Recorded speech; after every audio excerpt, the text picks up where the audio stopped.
आखिर इस 28 साल के लड़के भरत तिवारी ने ऐसा क्या कर दिया था जो सिस्टम ने इसको मानसिक रूप से बीमार बताकर अगले ही दिन इसका इनकाउंटर कर दिया।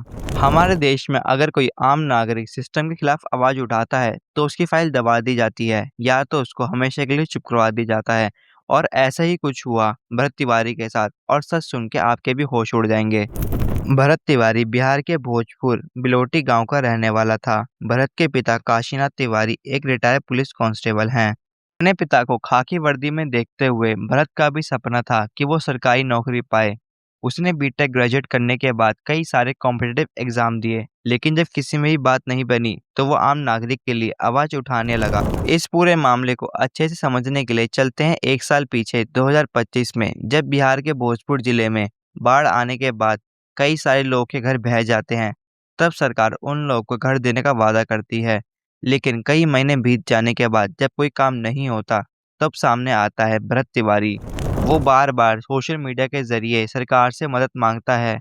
वो सरकार को याद दिलाता है जो 52 करोड़ का एंटी इरप्शन प्रोजेक्ट गवर्नमेंट ने उन लोगों के लिए पास किया था, वो वादा अभी तक पूरा नहीं हुआ है।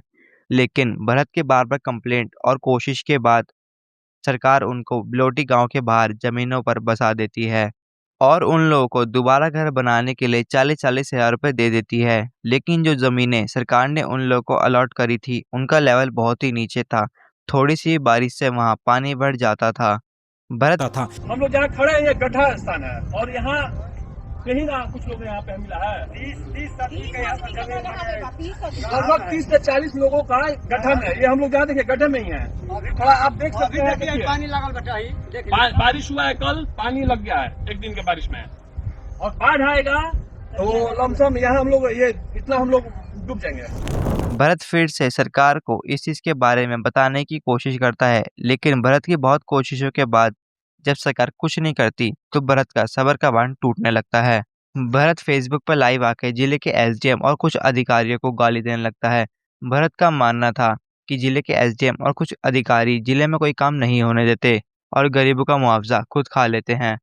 और 4 जून के दिन भरत फेसबुक पर एक और पोस्ट डालता है जिसमें वो उस एरिया के एसडीएम को कुत्ते की मौत मारने की बात करता है और बोलता है कि एसडीएम को इनकाउंटर करके वो देश को छपरियों से मुक्त कर देगा। पूरे समाज और पूरे देश के लिए है। जैसा कि आप सभी जानते हैं कि मैं पिछले कई दिनों से, कई महीनों से और लगभग 1.5 सालों से पूरे सिस्टम से, बिहार के पूरे सिस्टम से और बिहार के सीएम से और जितने भी ऐसे लोग हैं, असामाजिक लोग, देशद्रोही लोग या जितने भी गद्दार तरह के लोग हैं इस देश में, उन सभी से ये युद्ध चल रहा है, जो कि अब इसे पूरे देश में अच्छे से। और कुछ दिनों बाद वो एक और पोस्ट डालता है जिसमें बताता है कि एसडीएम के इनकाउंटर की डेट जल्दी ही बताई जाएगी। इस पोस्ट के बाद बिहार पुलिस भरत के घर पहुंच जाती है और इसी बीच भरत गुस्से में अपने पिस्तौल से पुलिस को धमकाने लग जाता है।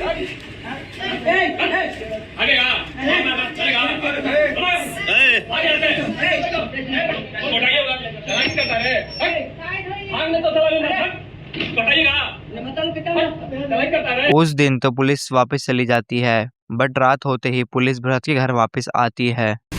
ये सब घर के नीचे सब छिप छिप के वार करने वाला है घात की तरह। क्या करेगा रे?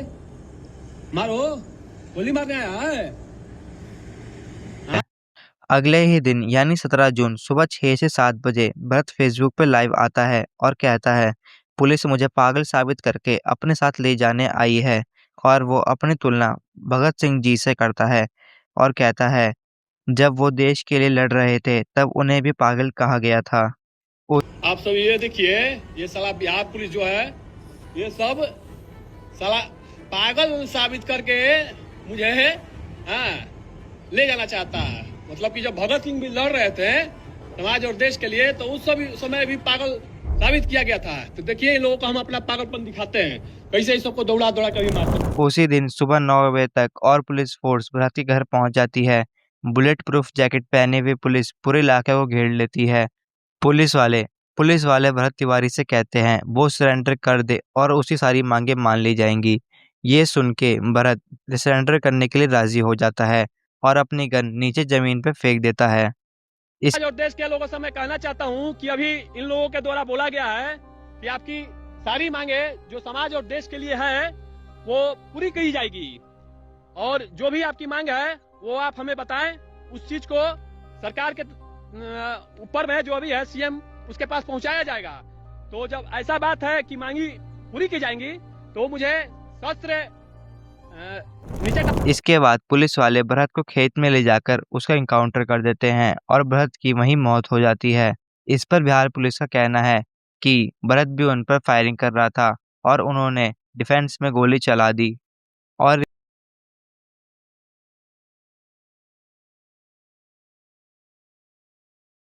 रिपोर्ट्स के मुताबिक आई विटनेस और गांव वालों का कहना है, जब भरत ने सरेंडर कर दिया था उसके बाद पुलिस वालों ने भरत को घेर कर उसे एनकाउंटर कर दिया।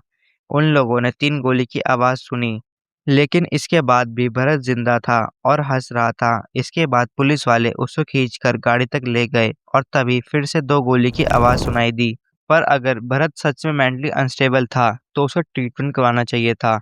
मेंटली अनस्टेबल लोगों के ट्रीटमेंट करवाए जाते हैं, उनको मारा नहीं जाता। इस पूरे केस में आपकी क्या राय है? कमेंट में ज़रूर बताना। मिलते हैं नेक्स्ट